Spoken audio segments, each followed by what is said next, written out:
Yo, I'm on tour. Come see me in New York City next week, Gotham Comedy Club. The early show is sold out. Unbelievable. So we added another show, and by we, I mean me. I don't have a band. It's just me yapping into a microphone. Late show is up now. And then Friday night, which is next Friday, I'm in Stamford, Connecticut at New York Comedy Club. Big show's coming up. I can't wait. And then a week after that, I'm going to Atlanta Thursday, October 3rd. Tickets are flying for that one, so come out. ATL, where you at?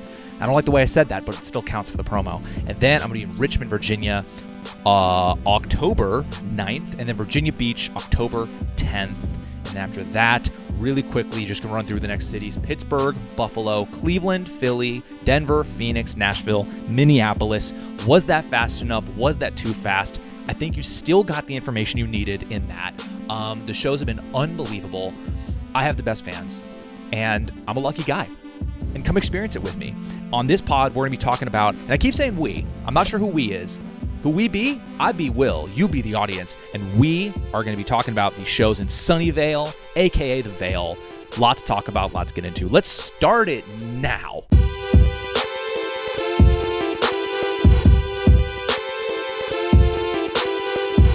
Here we are. Here we is. Here we be. Tried to go no AC for the pod, but then I got sweaty, so I turned it on. And yeah, dude, I'm already over-explaining things. But how are you guys doing? Hope you're doing well. I'm feeling good. The vibes are high. The machine is working. The stand-up machine, between the jokes and the social media and the me doing this stuff, it's all working. And the vibes are good. Big happy anniversary to me and my beautiful, sweet girl, Kaylee. We celebrated our 4-year anniversary over the weekend. And look at me, dude. Relationship Will. 4 years in. Longest relationship either of us have ever been in. We're kind of panicking. We're like, what do we do? What do we do? What do we do now? We did it. Now what? Dude, we went out to a fantastic dinner last night, actually. This place called Burkart in Sherman Oaks. Shout out to them. They're not listening, but if you live in LA, go there. It was fantastic. Dude, they had small plates, like tapas or whatever, and which is the best. I've decided tapas is the best way to have a meal. Because if you don't have tapas, you get like a big thing of chicken or a big thing of salmon, and then you share a thing. But for this, bro, we got 5 things. 5 things. All in perfect little portions. Dude, it was fantastic. Best date spot ever. The food, first of all, dude, let me get into something real quick, okay? And I don't know if this is going to surprise you guys or the most on-brand Will thing ever. I ordered a glass of red wine because I'm classy, because I'm fancy, and I'm on a date. And I drank it, and I took a sip. And I said, oh, I'm sorry. You guys must have served me wine from the sewer.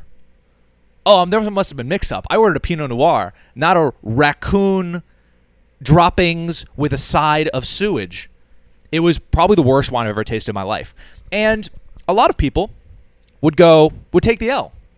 A lot of people would go, man, this was, oh, well, I'm just going to drink as much as I can tolerate, and it is what it is. I guessed wrong. And I said, no. This is bad. You served me something that's gross. I did not order something gross. I ordered something good, right? And I sent it back. Now, people who are in the service industry are probably cringing right now, and they're like, how dare you? How dare you have standards and hold us accountable? Send it back. Send it back in a cool way. You got to be cool about it.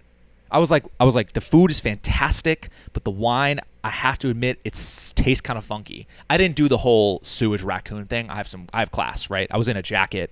Come on. But I was like, it's tasting funky. Can I get a cocktail instead? And I was cool about it. I think a lot of people will be like, excuse me, the wine is bad. Please take it out of my sight.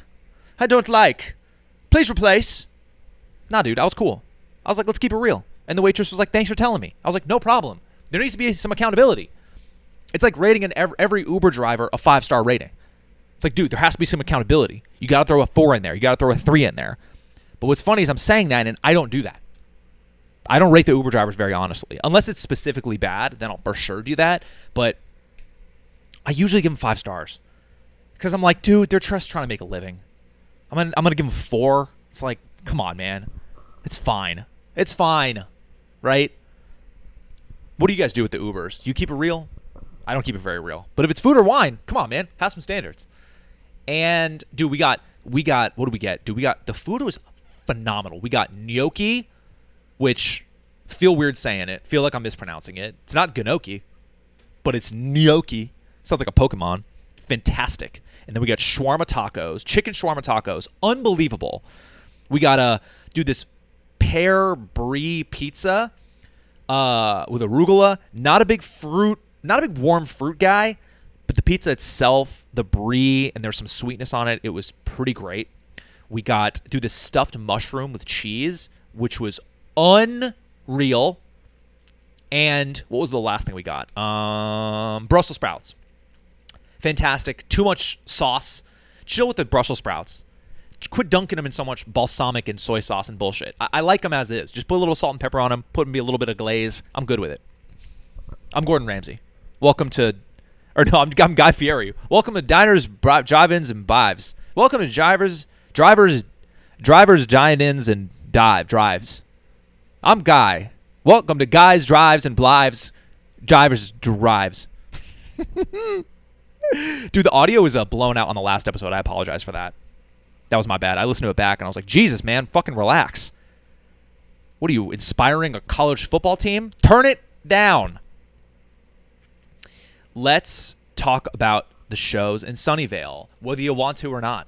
We're talking about them. And where's Sunnyvale? Great question. It's not a made-up town.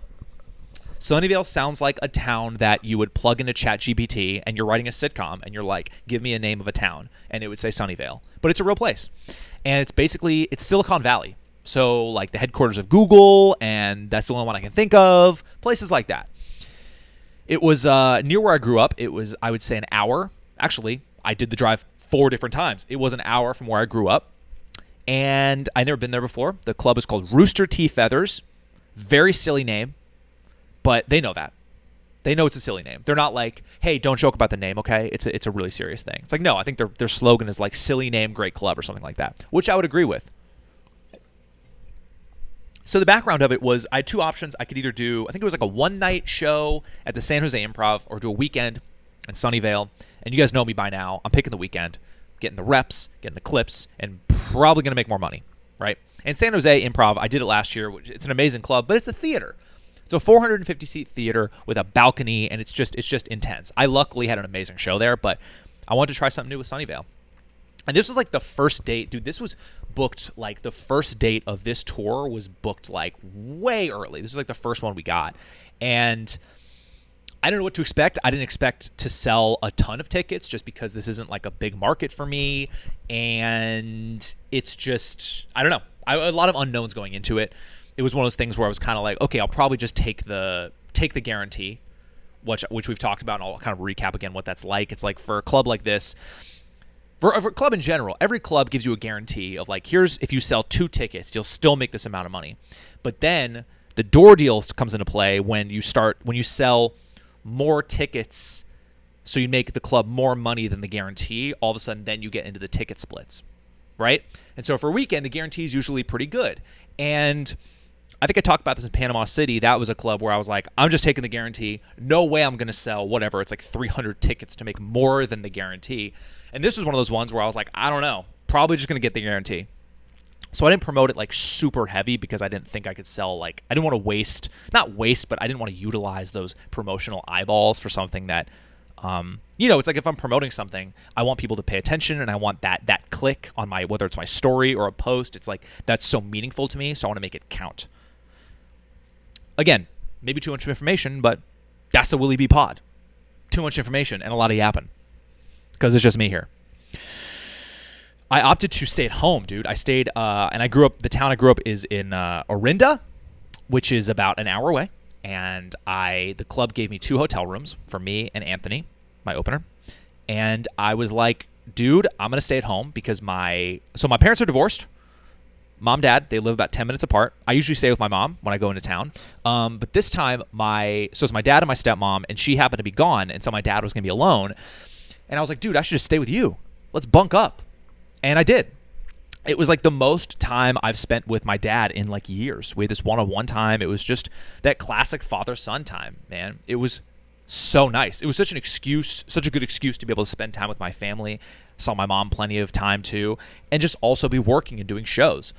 And it was really funny because I stayed at home and then I kept one of the hotel rooms, and Anthony stayed in the hotel room in Sunnyvale. So I was basically like, see you at the shows. And so what I did is I kind of gave him a, and again, this is all the inside scoop, but I always like to pay for everything, like the food and all that stuff. And so I basically Venmo'd him like a stipend of money to like pay, get whatever you want. I'm going to be up chilling with my family. So that's kind of how we did things. And I only saw him at the shows. So that was very unique. I almost didn't even need an opener because I was like, I don't need to be hanging out with anybody. I wish my dad could open for me. That'd be nice. But it was still helpful to have an opener there because you need someone to sell merch for you. And also just like check my camera and turn on the crowd camera. Fun fact, the camera where you see the shots of the audience, that's next to me on stage. And when either Nolan or Anthony bring me up, they dap me up and then they turn on the camera, the crowd camera, and then walk off. So I need someone to kind of do that. If it's just me, it's awkward to like get your name called and you go on stage, turn on the camera, and then go, hey, everyone. And then you have to sell your own merch. It's really embarrassing. I've done it before. It's not cool. And that's why it's a good idea to have an opener. It was just a great weekend. My life cup felt very full, spending that much time with family while also working. It was just really special, man. And excuse me, I'm burping. So it was one Thursday, one Friday, one Saturday, one Sunday. Not normal for me. Normally a weekend will be one Thursday and then, like San Diego was 2 Friday, 2 Saturday, or, one a night. Just the 4 nights in a row was kind of intense. And the first show had about 40 people at it. The club seats 150. And it was a 40 people. Oh, and my dad came with me for Thursday. And these 40 people were like the nicest, coolest people ever. And I had so much fun with them. It was, I've planned some kind of good riffs up top about the city. I think I struggled with that in San Diego. It was kind of like the observational stuff to say at the beginning. Like, what do I say about this town? And so Sunnyvale, like, already had some fun stuff to say about it, about whether it's the diversity, whether it's Silicon Valley. These are some of the most diverse shows I've ever done. There was very few white people there, and that's fine by me. It was, I will say the people of Sunnyvale were some of the absolute nicest and best people I have ever come into contact with. I didn't expect that. I frankly didn't know what to expect, but these people were so cool and so nice. And Thursday was no exception. With like 40 people, it still felt like a really, really fun show. And it was so fun that I even tried my newer jokes that I'm saving for when I put out a special. I like did that with them, created this kind of this nice environment, this moment of like, here's kind of exclusive sneak peek thing. It was just really nice, man, and I think people really appreciated it. A funny thing about the club is there was no green room. I was very surprised to see that, but they had basically this outdoor patio area that's effectively a green room with these tables and chairs. And at first I was kind of like, bougie Will was coming out like, bro, what? There's no green room? What's this outside thing? And the more I was into it, I was like, dude, I love this. I'm chilling outside. Total vibe. Took me by surprise. I loved it. Into it. It was such a good first kind of warm-up show to be like, oh, okay, this is going to be fun. And then we cut to Friday, and Friday's packed. Friday is at like 125 out of 150. So we're slamming and we're jamming in there, right? Went solo to the show, drove myself, and it was just really, it was such a fun show, man. It was just one of those like electric shows, great crowd work moment that was so fun that I can't wait to edit. This girl was, sometimes you just get gifts, right? And she basically said that she's in college and she's studying, her degree is like, her major rather is like women's studies. And it's like already such a funny thing because I can make the obvious joke of like women's studies. Oh, what are your classes? Cooking 101. It's like funny, easy laugh. We know I'm joking, right? And just got into some really fun stuff. And we talked about her dating life. And there's a reason I'm bringing this up. Again, she was dating a guy named Braden. And I was just like, dude, this is my wheelhouse. I'm like, oh, what's up? Oh, Braden, what up? Yeah, oh. It was like, I study women too. I was like, bro, come on, man. I do this shit. And it was funny because I was asking her pet peeves about him, which I like to ask that to audience members, like things that they love and pet peeves, especially when the person's not there. Braden was on the East Coast, so I was like, yo, let it rip, women's studies. And she said something about his mom was a pet peeve, and she said it, And it was almost like she was very hesitant, but her friend kind of like coaxed it out of her. What the fuck does that word mean? Coaxed it out? What does that word mean? Coaxed? Is it C-O-A-X? C-O-A-X-E-D. Past to gently and persistently persuade. That's exactly what I meant. That's actually what I meant. Coax? What a weird word. Her friend was like, come on, say the thing about the mom. And she was like, I don't know. And she said it, and we had fun with it.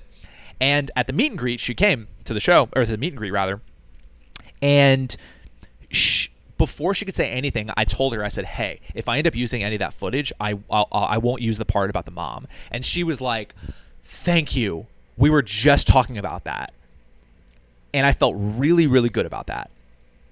Because I think a lot of comedians would be selfish, and they'd be like, sorry, you said it. Deal with it.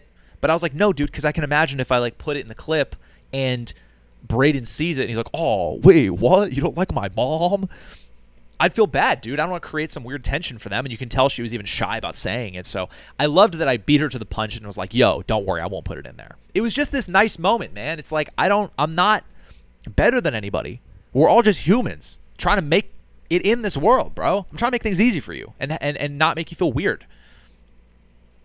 Felt great about that, and it was one of the biggest, one of the best applauses I've ever gotten after a show. I posted it on my Instagram. Maybe I'll put it here. If I decided to put it in here, here's it. Here is the applause.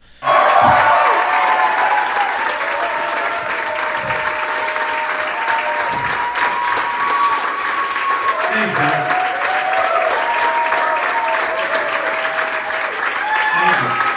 Anthony took that video from the back of the room. It was just really, really sweet. And I tell you what, man, I've talked about growth. I've talked about how I felt. And it was just one of those shows where I felt like I've really started to arrive as a headliner. I'm feeling very confident. I felt like I commanded the room. I owned the spotlight. All the necessary, what's the word? Not variables. Variables? Yeah, I guess that's the word. Coaxing? The variables of just being a headliner. Not variables. It's like aspects, something like that. It's just, I feel like I have all the tangibles. I like that word. That's a good word. Of just being a headliner, and I really felt it on that show. Just be like, bro, I got this shit. Like, I know I'm so confident in myself. And then we cut to Saturday, and it was even better. It was almost sold out. It was like 140 or something, and it was slamming. And what was cool is that my dad came to that show. So he got to see the empty chillin' workout show, and then Saturday he got to see the slammin' jammin' blammin' show, right? And I've decided that this club is perfect. It's a perfect club. It's a perfect room.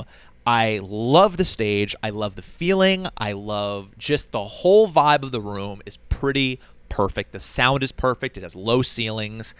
It's just perfect. And I had arguably one of my favorite crowd work moments of all time on Saturday. It started with, there was a girl and a guy in the front row, and I said something to the girl. I don't remember what I said, but I went for a fist bump, as I sometimes do with the crowd, and she like left me hanging and like kind of looked away as if to almost be like, nah, bro, I don't play that shit. And I was kind of like, what the fuck? I almost was insulted. I was like, what happened? Why are you not going to fist bump me? How are you going to leave me hanging like that? Turns out she didn't speak English. And her white boyfriend just left me hanging. I didn't even blame her. I was like, bro, how you going to not say something? Jump in. Say something to me. Right? Cut to a little while later, I'm talking to the guy. Turns out he's a psychiatrist. And I start asking him, oh, psychiatrist, do you have any kind of, what are your psychiatric thoughts on me so far? And he had answers like that. He jumped right in and was like, well, I'm not going to give it away. Okay, I'm posting the clip. If you're watching this the day the pod comes out, I'm posting the clip tomorrow. And it's, I think, the most excited I've been to post a clip. I think it's maybe one of my best I've ever put together. It's so unique. He gave me like psychiatric evaluations and was fucking nailing it. And what happened is I would be like, I kind of was like, any more thoughts? And he said, not yet. And I said, how about this? I'm going to do a couple more minutes. I'm going to check back in with you in about 10 minutes, see if you have any more thoughts. And I did. Did a couple more minutes, crush. And then I go back to him and I'm like, hey, any more thoughts? And he had more thoughts. He even talked about my parents and was like, well, my dad's here, so this is getting weird. It was one of the most unique show experiences I've ever had. I checked in with him 3 different times, and you can tell the crowd was really into it. And even afterwards at the meet and greet, people were like, yo, that was crazy. It was a one-of-a-kind, amazing moment. It's just, sometimes this shit just works. And it just worked. And he was exactly what I needed him to be. Shout out to him. Shout out to his girlfriend who didn't speak English and I don't think liked me very much. But it was an amazing show. I couldn't believe it was even better. That was one of my favorite shows of all time, Saturday in Sunnyvale. And the applause I got for Saturday was even bigger than Friday. Even longer. I'm not going to show the video of that because that's going to be so narcissistic. If I'm like, look at this applause I got. Watch this shit. Dude, no. Trust me, it was like amazing and I felt even better about myself. Dude, I felt just amazing in Sunnyvale. I tried to start calling it the Vale, by the way. I was like, yo, do you guys ever call it the Vale? And everyone was like, nope. And I was like, well, you are now. And everyone leaving was like, oh, the Vale. Like, dude, that's going to catch on. Give me some comment. People who went to those shows, comment in the YouTube and be like, yo, shout out, like say something about the Vale. If you're from the Vale, rep the Vale. And then cut to Sunday. Did the drive 4 times. Dude, it was actually pretty exhausting. It would like Thursday, Friday was like an hour and a half there, hour back. Saturday and Sunday were like hour there, hour back. Sunday was an amazing day, man. Football is in full swing, and I've always liked football. For the last couple of years, I've been back into football, but I started betting on it now. I do the like the parlay stat bets, and I'm obsessed. I'm obsessed with sports betting, and everyone relax. I spend like $20 here, $20 there, not a big deal. But I placed my bets on I think Friday. I was so excited for Sunday. I felt like it was Christmas morning just because this whole idea of betting on sports in that way. There was 10 games from 10 a.m. to 1. There was 10 games on Sunday. And I knew that my dad and I were going to spend quality time on some father-son Hallmark shit watching the games together. It was such a special time. It was so fun. I was this close to winning $500. The most I could win was I think it was $480, and I was this close. A running back needed 20 more yards, and I would have won $480 with a $20 bet. I ended up winning $50, so that's cool. But I'm into it, bro. Couldn't be more into sports betting. It's so much fun because I love sports anyways. Now I just like it more because now there's money on the line. So Sunday was a vibe.